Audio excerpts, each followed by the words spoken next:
Okay, YouTube family friends, welcome back to another edition of Mustang Fanatic Productions Mechanic is a word that we used 20 years ago when I was a diesel mechanic, so we just called ourselves mechanics instead of mechanics. So this is an edition of Mustang Fanatics Mechanic Editions. So we work on and solve mechanical issues and problems. So enjoy. Good morning, YouTube family and friends. Rev it up, Mustang Fanatic Mechanic Edition. Mechanic Edition. Mechanic Edition. We're back after some time. We're medicated to do this job. Let me show you what I got. I got my nephew's 2014 GMC Sierra SLT, and this is the Z71 4x4 model with the 5.3 liter V8. And what we have going on here is we know we need a thermostat. The thermostat is stuck open because when he shuts the engine off, the fans keep running. So of course the hot water is circulating there through the thermostat because it's stuck open, and the engine fans keep running. So we're going to change the thermostat. And also he was told he had a leak in the radiator. He needed a new radiator, and we found this out at one of the local GM dealerships. And of course the price was too expensive. He can do it, but he don't want to spend all that money. I don't blame him. So today we're going to show you the proper way to pressurize the coolant system and check for leaks. And not only do you want to look around the radiator, you want to look around the heater hoses, all your hoses, anywhere that coolant passes through. You want to double check those, because you don't want to change the radiator and end up having a hose leak. And my rule of thumb is anytime a vehicle overheats, I automatically change the thermostat. While you got the antifreeze out, that's the time to go ahead and put in a new thermostat. They're relatively cheap and inexpensive. So do yourself a favor, change the thermostat. But anyway, little low cost pump I have here to test a coolant system. Now here is the reservoir right here. Some have the caps on top of the radiator, but the overflow tank is right here, which is called, I believe, the expansion tank is what they call it. You look in your kit, find the right size cap, and this fits nice and tight. It's got to be nice and tight so to be airproof, because you're going to pump this full of air. So you can pressurize the coolant system. And you look on our cap, and our cap says 15 psi's. So you want to pump this up to 15 psi's if you can get it there. And then once you get to 15 psi's, you look and see if your gauge starts to leak. And you want to use a couple of your senses. And one is being, you want to use your eyes and you want to use your ears, because you will most likely hear it first before you see it. Sometimes you might see it before you hear it, but most of the time I hear it first. So this is just how we connect the tube right to it.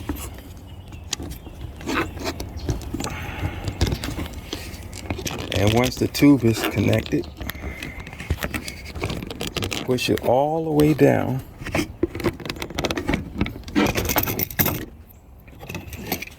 And you tighten the fittings up, just like you saw me tighten that up all the way. you tighten this up all the way. Now unfortunately the back half of my handle to the pump broke, so I use,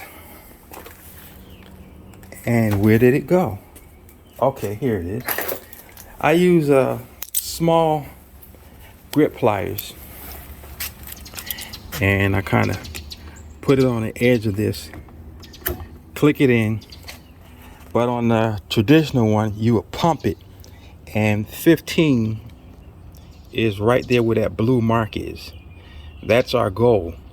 But a lot of times what happens, before you get to 15, you'll start hearing leaking, fizzing, bubbling, and then you'll locate it and you'll start seeing it.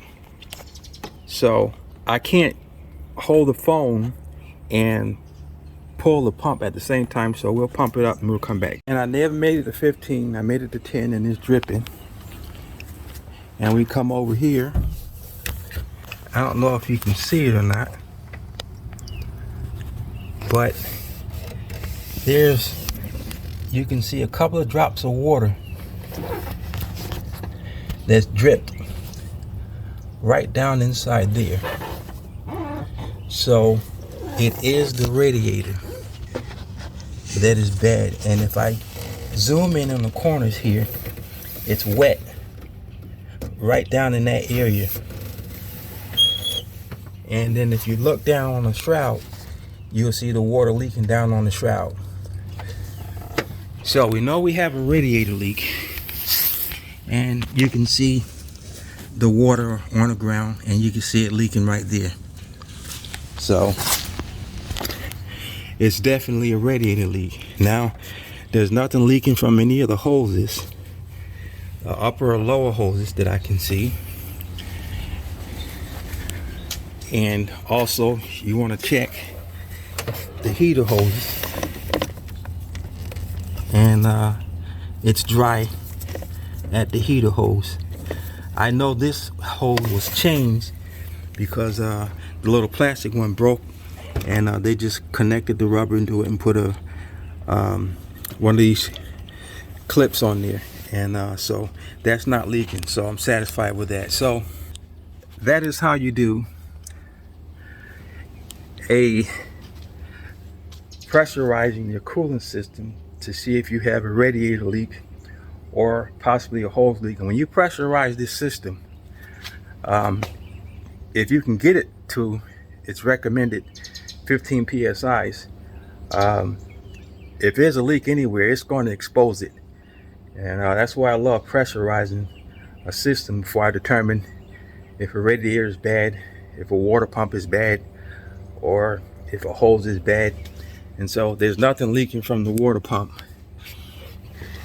because if it was, it'd be leaking from the front there, from the water pump pulley, and that is, it's dry all in that area. So our thermostat right here, and the thermostat is a one-piece thing. It comes with the housing, so that's not a bad thing. So what we got to do is we have to take off this shroud, we have to take off this intake, disconnect these hoses here and here, disconnect it from the throttle body sensor, and disconnect it from the air intake. Pull this out of the way. We're going to drain the radiator, and then of course, you know, we have to loosen up these wires here, any wires that's on top of the radiator, move them out of the way, and get this fan shroud out of here. Then start taking off the clamps, the hose clamps, the top one and the bottom one, and the one that runs into the expansion tank. And also, if we have a transmission cooler or oil cooler, we're going to have to unloosen those lines and hook them back up. But we'll get into that.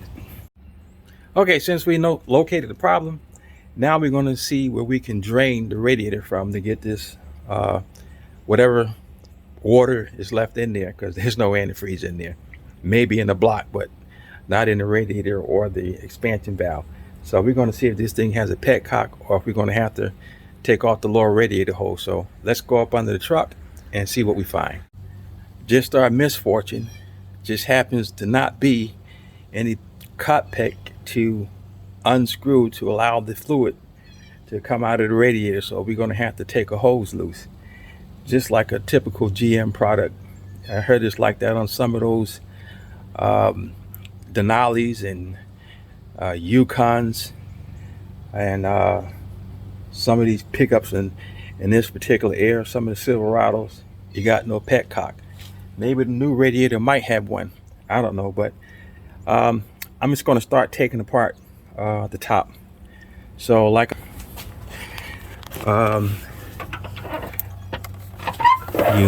I can't do it with one hand, but you pinch these in and push in and pull out on both sides, and then you got some hoses. Then you got to take the little screw off on your throttle body. I already took the map sensor out. Then we want to unscrew this, and we want to take this whole intake out of the way so we can get ready to move the radiator out of there. Once we take the radiator out, we can get a better, the fans. Once we take the fans out, we can probably get a better look out down there to see if there is a petcock down there. So let me get this and we'll be right back. Okay, so we got one of them off, and if you look under here, see if I can get the sun out of the way. Focus. Okay, right here, that lifts up. You push this up, and then you pull back, and it comes out. So that's how you do that one, and there's one on that side that we have to do. Okay, so with the intake out of the way, I noticed I still don't see any petcocks. So we've got a 10mm bolt right there where I'm pointing my finger, and also one on the other side. And this hose right here, went inside that clip and that clip over there into the expansion valve. We got that out of the way so we can get this 10mm here, 10mm there, and we'll be able to slide the fan out.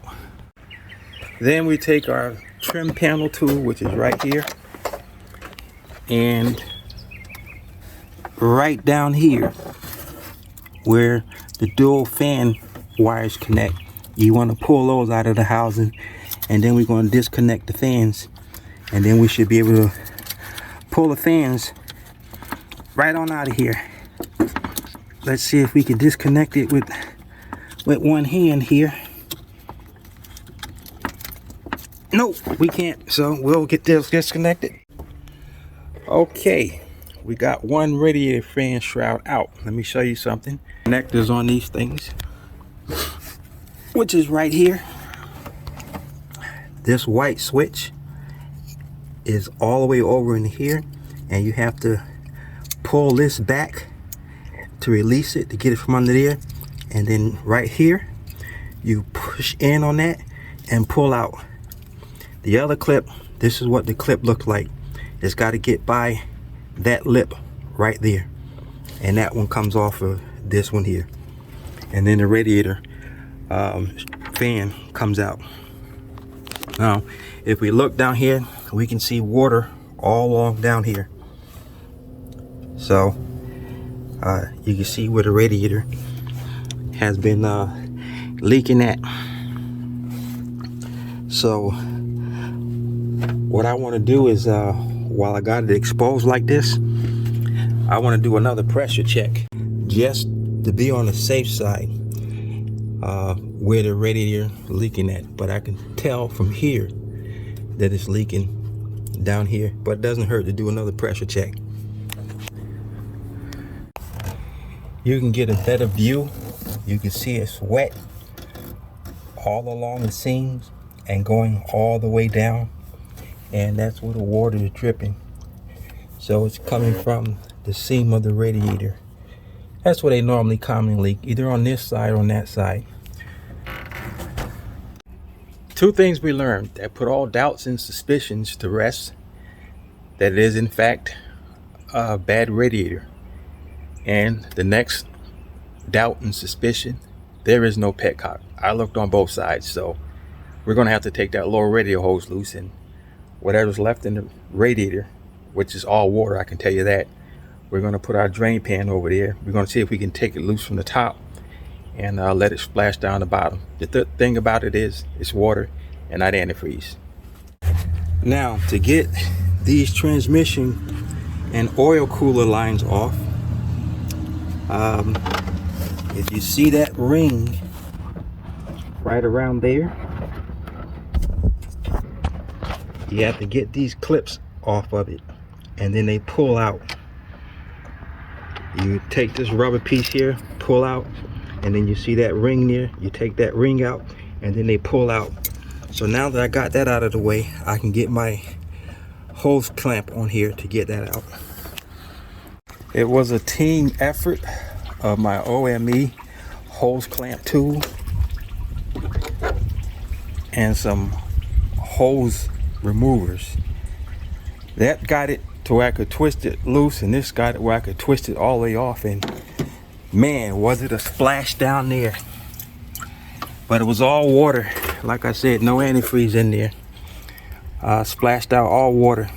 So got the lower hose off. I'm gonna go ahead and take off this top shroud here with all these push pins here. So I'm gonna use my tool remover to take that loose. Then we gotta take this clamp loose right here. And then all we got is the rest of those, the transmission coolant lines and the oil coolant lines to come off. And then we got to disconnect the what is that, the AC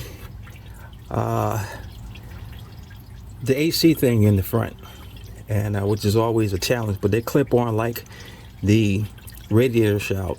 So the condenser is what I'm talking about, which is inside there. There'll be two bolts on the front of the condenser to take loose, and then we can get this radiator out of here. I always like to do a small demonstration so people know what to do. These push pins, you can use a screwdriver or a panel tool. I have a panel tool, but what I do is I get up underneath there, and then the tool gets in there, and then pull all the way up on it, and then get up underneath that, and she pops right out, and I put her in my little collector bowl. And so that's how I get these little push panel tools out. And if you're Mustang fans, you know that the 99 Mustangs and 94 through 98 come with these double dins, and this goes in the lower compartment down there. And so I just save these to collect push pins and bolts that I put stuff in, so I know where everything's at and keep it in a good location. So now we're going to remove this off of here, and that'll expose the radiator. We'll put this over here in a safe location away from electric biff. We'll let you get a glance at her, and there she is with that mean 4-inch Serenity cow hood on there, and those mean fog lights, and the lights, and the Cobra Snake logo right in the center. Beautiful electronic green, beautiful Mustang. Love her. That's my baby. All right, let's get back at it. Okay, we got all the pins out of the top, the bottom, other side. So the oil cooler, transmission cooler. So now we got two 13mm bolts, one here, one here. We pull the radiator forward, and then we should be able to get a look at the AC condenser, and get the, I think, two 10mm bolts to get those detached from that, and then we can pull the radiator out. Okay, we got the radiator out. Here's the condenser in there. Well, there's probably 2 inches of leaves down inside here in front of the radiator. That's why this thing couldn't properly cool. Now it's my job to clean all this mess out of here. I can't leave that like that. How's it even get it? Well, YouTube family and friends, I was wrong. There is a petcock. It's right here on the very passenger side of it, but with the radiator down in the slot, you can't even see that. I looked all under and all over. I couldn't find a petcock, because usually they're somewhere in the front, right up underneath here, up here. And you can't even see it over here. The hose is right there. You got the fan shroud here, the condenser back here. It's hard to see that. When I get the new radiator in, I'm going to see if I can see that petcock. Now here's the leaves on the front side of the radiator, or the back side. Let me see. That's the front side of the radiator where the condenser motor goes. You get all that leaves and dirt and debris in there, all up top. And you're seeing how it was on the inside. I got it all cleaned up now. Not safe though. Yep. All right, we got the new radiator. We transported the little rubber pieces to go on the bottom, the rubber support. And everything looks the same. We got the cooler and the transmission lines. It already got the little rings inside, so I should be able to just push it in and connect it. And here's where the condenser connect, that 110mm bolt that goes there. And here's the petcock. So we know this is going to go on the passenger side. So it came with the little rubber mounts right here, so we didn't have to transfer that either. So now we're going to install it inside the Chevy. Okay, this condenser, which comes from the condenser that cools the condenser down, because it uses coolant to do that. You want to make sure this laps up and you can come back over the top of this when you're setting this down. And also you want to make sure down in the bottom there, those little rubber bushings I showed you for the radiator, that they set right down in place. That one fell in place, and the one over there is in place. You want to make sure those are down inside that hole. And then we got to get the condenser pulled back over and into the spots where they clip in at. And then that 10mm bolt that goes down on the bottom on that side, you have to do that by hand. YouTube family and friends, Rev It Up Mustang Phonetic Production Mechanic Edition. I'm sorry I didn't get to film me putting the radiator back together and filling the coolant up, topping it off, and showing you how to bleed the system and everything, but my battery died, and I just got it charged up to like 61%. To let you know I got everything back together. The truck is running fine. She's not overheating, no leaks or anything. So here we have it. I got brand new hoses. They're clamp type, the screw on types, here, there, and the lower hose on the other side. And you can see the brand new radiator is in there. And if I can get a good shot at it,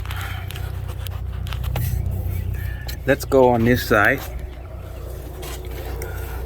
Well, those little clamps, little aluminum hoses that goes inside the